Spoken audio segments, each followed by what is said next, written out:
Simplesmente o presidente da FIFA, antes da grande final que foi 3-0, falou sobre a performance dos times brasileiros. E você, mano, quero saber a tua opinião nos comentários. Qual é a nota que você dá para os times brasileiros e onde que você quer que seja o próximo Super Mundial? Sendo sincero, o Brasil tá pronto para receber? Se inscreve no canal, mas ajuda a chegar aos 45 mil inscritos e bora assistir isso, bora! A few Brazilians here as well. I have to say I had attended some games, of course, in Brazil, but what I've seen here from the teams, which I think have been playing exceptional football, really competing at the very high level, and at the end it's small things that make, of course, the difference.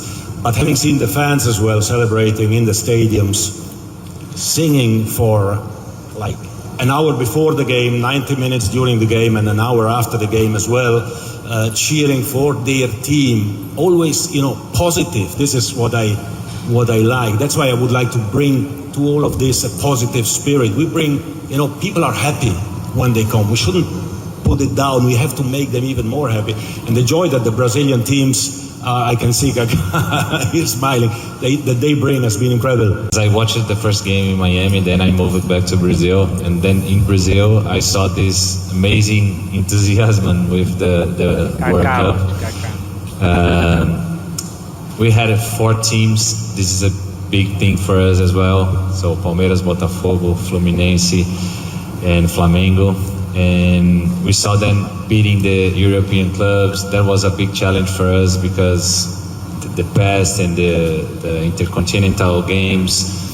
And then we saw this amazing excitement for the supporters. In Brazil, here, we saw the supporters of Palmeiras doing a really nice party at the Times Square. And then they went to the beach in Miami, and we saw a lot of Botafogo and Fluminense supporters here.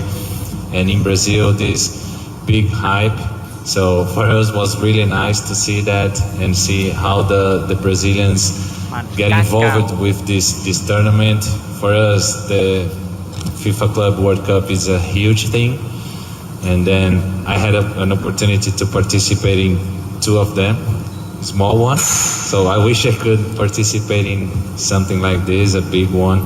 And then it was amazing. So to have this opportunity to see Brazilian teams facing the other countries' clubs, different schools of football, different games. So for us, it was a really nice. I wish also that Fluminense could arrive in final, but they had a very good tournament, arriving semi-final, beating big clubs, big teams.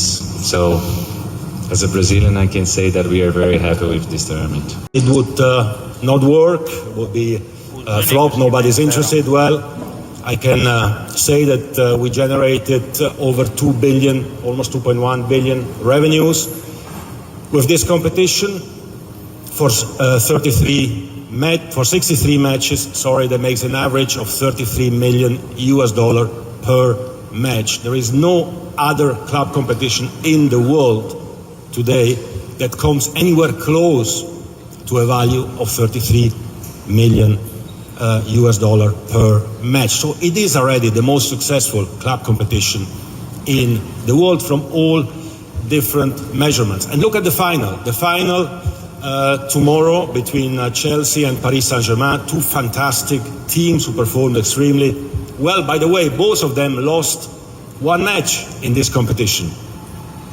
Chelsea to Flamengo, Paris Saint-Germain to Botafogo in very tough games. But what is, for me, as FIFA president, a matter of pride and joy is that in these 2 teams, who are 2 big European teams, we have actually players from 5 different continents playing.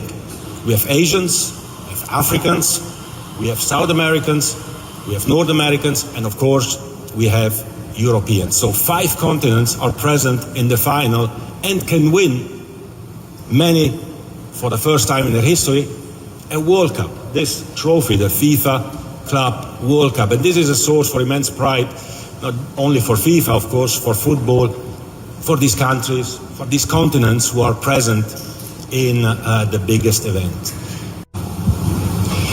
I think the first thing to say is that we shouldn't say that the opinion of Europe on this is very bad, because it's not true. I've been speaking to the teams who came here.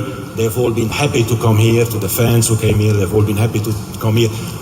Some teams who didn't come here because they didn't qualify, they were calling us to see, well, how can we qualify to participate, especially when our FIFA committee had excluded one of the clubs to participate. We received many requests, including from Europe, to come and participate. Now there are voices, of course, who are maybe a bit more critical, negative. It's okay, we respect all different opinions. What is important is that everyone is happy. But again, of course, I am the FIFA president, and I have to say positive things about FIFA competitions. Obviously, I believe in it as well. Every criticism that we receive is, of course, a source for us to study, to analyze, to see what we can do better. Obviously, stadiums. I mean, let me say one thing as well about the stadiums. I prefer personally to put 35,000 people in an 80,000 seater stadium rather than 20,000 in a 20,000 seater stadium. But this is just a side remark. And again, our figures are record breaking, and we have seen how America has embraced all different communities from the entire world. Reports at the moment, and maybe you can tell us what the truth is about the possibility of this becoming every 2 years rather than every 4 years. Is that something that you would like to happen? And also, do you see this to always be 32 teams, or would you like it to be bigger, better in the future? Well, I like the Latin expression carpe diem, no? Live the day, live the moment. We are living a great moment here. We don't maybe realize it yet. Some maybe do, others don't. But we are living a historic moment. We are living the birth of a new competition, which, again, looking only at the final with 5 continents represented in New York, which is one of these world capitals, it's something fantastic. So we want to live this moment and enjoy it until the end, and after we'll think about the future.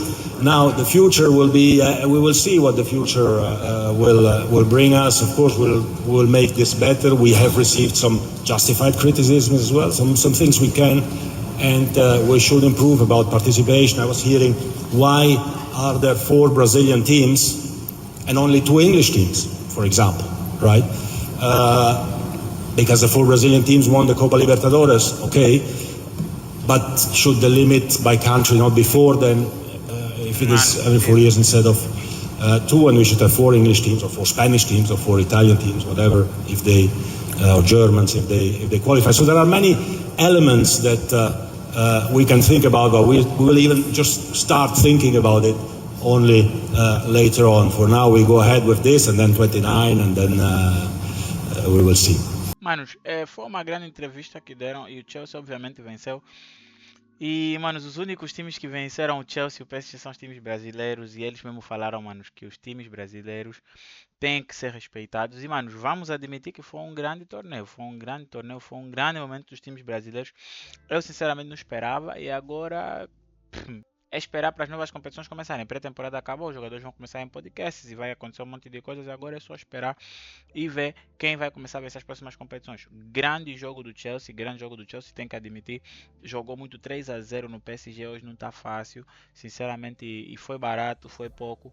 Agora é só ver como é que isso tudo termina até ao final da temporada. Espero que vocês tenham gostado, né? A temporada já acabou, oficialmente a temporada acabou e começamos a nova temporada. Hoje o Liverpool já jogou também, mano. Todo mundo já está a jogar, já tem Flamengo, um monte de confusão. Mas a vida também não para, né? Dos jogadores dos times de futebol. Espero que vocês tenham gostado do vídeo. Se inscreve no canal para mais. Valeu, até o próximo vídeo. Fui.